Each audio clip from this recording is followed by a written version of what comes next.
Halo semuanya, selamat datang di segmen rangkuman dan kali ini kita akan bahas rangkuman materi untuk mata pelajaran IPS kelas 7, tema yang ketiga, potensi ekonomi lingkungan, bagian yang kedua, yaitu tentang aktivitas kehidupan masyarakat masa Hindu-Buddha. Pertama-tama kita akan bahas tentang teori-teori proses penyebaran dan perkembangan budaya Hindu-Buddha.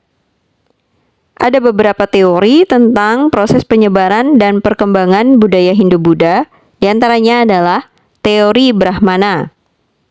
Menurut teori Brahmana, agama Hindu masuk ke Indonesia dibawa oleh Brahmana, karena Brahmana adalah kasta yang memahami dengan benar kitab Weda dan bertanggung jawab untuk menyebarkan agama Hindu. Kemudian adalah teori Vaishya. Pada teori Vaishya dinyatakan bahwa penyebaran budaya India dilakukan oleh pedagang India melalui jalur laut. Perdagangan pada masa itu sedang berkembang karena jalur sutra yang menghubungkan India dan Tiongkok melalui jalur laut dan melalui wilayah Nusantara. Selanjutnya adalah teori kesatria. Menurut teori kesatria, agama Hindu masuk ke Indonesia oleh para prajurit India yang ingin menaklukkan Nusantara. Ada juga teori arus balik. Menurut teori arus balik, penduduk Nusantara yang ulung dalam berlaut melakukan interaksi di negara India dan pulang ke Nusantara untuk menyebarkan agama Hindu yang mereka pelajari. Kerajaan-kerajaan bercorak Hindu-Buddha. Di antaranya adalah Kerajaan Kutai Martadipura, Kerajaan Tarumanegara, Kerajaan Sriwijaya, Kerajaan Mataram kuno, Kerajaan Singosari, Kerajaan Majapahit. Kita bahas tentang Kerajaan Kutai Martadipura. Kerajaan Kutai terletak di Kalimantan Timur, di tepi Sungai Mahakam. Dibuktikan dengan ditemukannya 7 buah prasasti berbentuk yupa. Ada raja-raja yang terkenal pada Kerajaan Kutai, di antaranya Mulawarman, Asmawarman, dan Kudungga. Kemudian Kerajaan Tarumanegara. Kerajaan ini terletak di Jawa Barat. Raja yang berkuasa adalah Purnawarman. Identifikasi dari berbagai penemuan dari prasasti di Ciaruten, Kebon Kopi, Jambu, Pasir Awi, Muara Cianten di Bogor, dan Tugu Cilincing, Jakarta. Ada juga prasasti muncul di Lebak, Banten. Prasasti-prasasti tersebut ditulis dengan huruf Palawa dan berbahasa Sanskerta.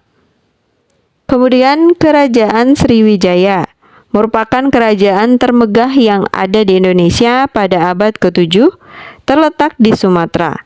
Kekuasaan Sriwijaya diperkirakan terbentang di seluruh Sumatera sampai semenanjung Malaya dan mungkin sampai ke Pulau Jawa bagian barat.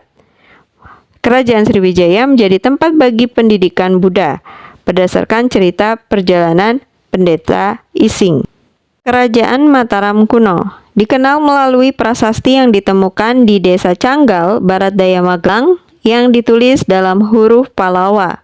Terdapat 2 wangsa yaitu Sanjaya dan Sailendra.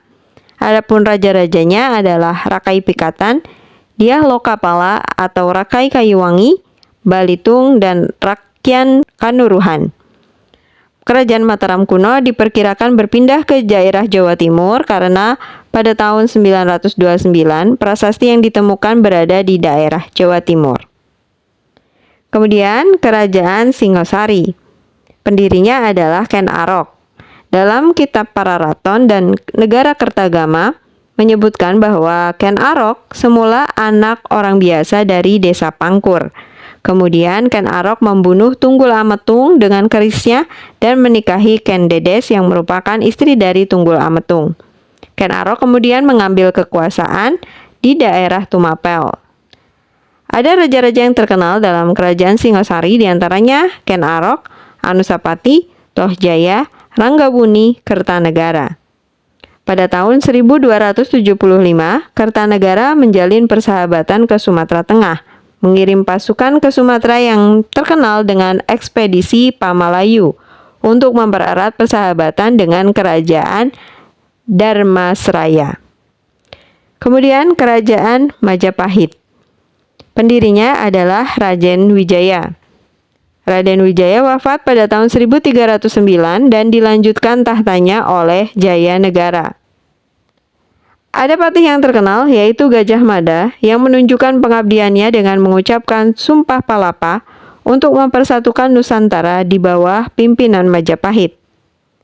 Masa kejayaan Kerajaan Majapahit adalah pada masa Raja Hayam Wuruk bersama dengan Gajah Mada sebagai patihnya, di mana kekuasaan Majapahit kala itu cepat menyebar dan berhasil menguasai daerah taklukan seluas negara Indonesia sekarang, ditambah dengan wilayah di Semenanjung Malaya. Peradaban Hindu-Buddha yang menjadi awal dari peradaban masa sejarah di Indonesia berlangsung berabad-abad sampai kemudian pengaruh Islam datang. Peradaban Hindu-Buddha membawa dampak positif bagi bangsa Indonesia. Dan pada masa Hindu-Buddha banyak peninggalan, diantaranya adalah candi, seni pahat patung, seni ukir, arca dari logam, dan juga hasil kesusastraan.